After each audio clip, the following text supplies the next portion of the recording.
recent attacks, including bombings near 3 embassies in Baghdad. Officials say Abdul Ayyub al-Masri and Abdul Amar al-Baghdadi were tracked down by a joint U.S.-Iraqi force and died in an exchange of fire. Vice President Joe Biden made a special appearance in the White House briefing room to call this a potentially devastating blow to the terror network.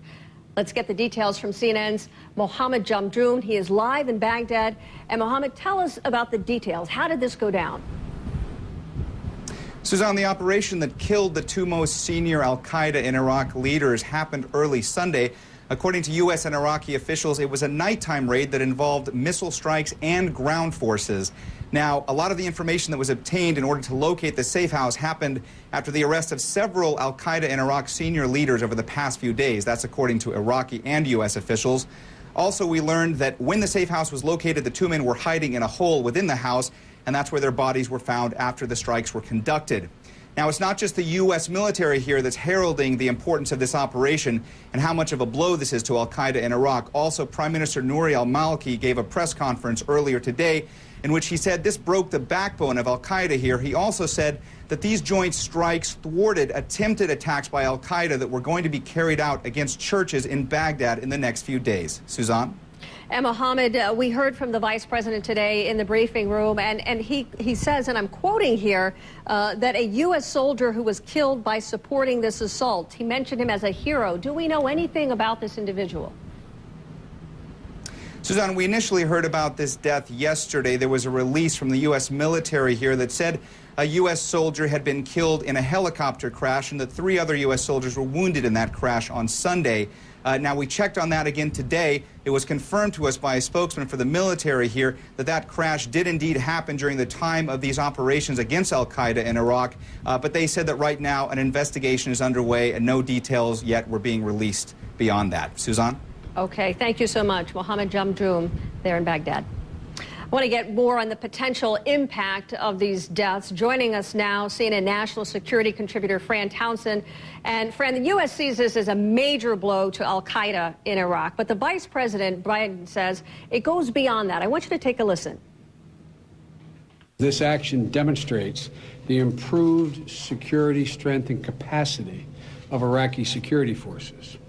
The Iraqis led this operation, and it was based on intelligence the Iraqi security forces themselves developed following their capture of a senior AQI leader last month. In short, the Iraqis have taken the lead in securing Iraq and its citizens by taking out both of these individuals. Fran joining us now. First of all, we heard from Mohammed Jamjoom, who said that this was the U.S. military that was a part of this mission, but it was the Iraqis that were leading it. What does this tell us about the capabilities of the Iraqis? They were in the forefront, but they still needed U.S. assistance.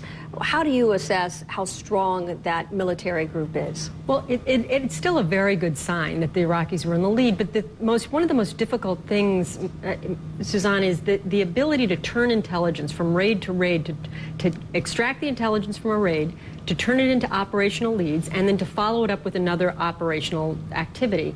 That's a really sophisticated military capability that I suspect the Iraqis are still developing. And so you want U.S. military support to show the Iraqis how we do that, how we do it quickly, how we do it effectively.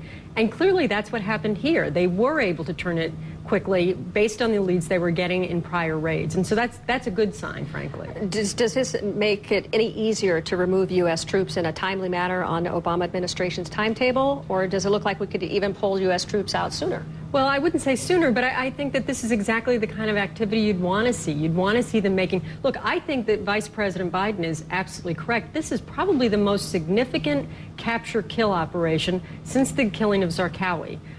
It really is extraordinary because if you look at it, you took out not only the lead operational commander in al-Masri, but the inspirational, the strategic, the policy advisor in al-Baghdadi. And so to take out both at the same time will throw the organization into disarray. I think this is to the credit of General Odierno for the U.S. military and for the Iraqi forces. I think it's a very positive development.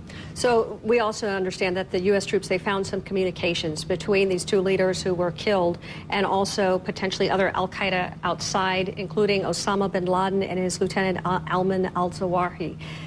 Does this lead us any closer to Osama bin Laden and capturing or even potentially killing him? Well, one would hope so. I mean, time is what will tell us that.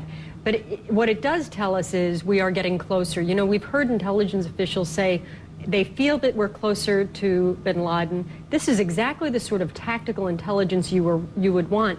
But we have to understand, even if it doesn't lead to their immediate capture or kill of bin Laden or Zawahiri, what it will give the U.S. intelligence and military communities is insight to what they're thinking, what they're prioritizing, how they feel the things are going in both Iraq, in Pakistan, and Afghanistan. All of that's incredibly valuable beyond just the capture of bin Laden and Zawahiri. I don't mean to be crass in this way, but is it better off that we have these two leaders inside of Iraq, al-Qaeda leaders inside of Iraq, dead or alive? Are they not more valuable if they hadn't been killed and perhaps could provide information about future attacks or the whereabouts of bin Laden? Oh, no, it's a good point, Suzanne. The preference is always to get them alive because you have the potential for additional intelligence. But as we know, the military and intelligence officials rarely have the choice of either or. If you can't capture them alive, you want them to kill them, to take them out of the operational scene so that they can no longer plan attacks and kill Iraqis and Americans, to kill civilians needlessly.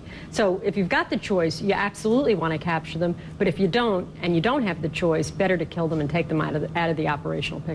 Okay. Fran, thank you so much. Fran Townsend.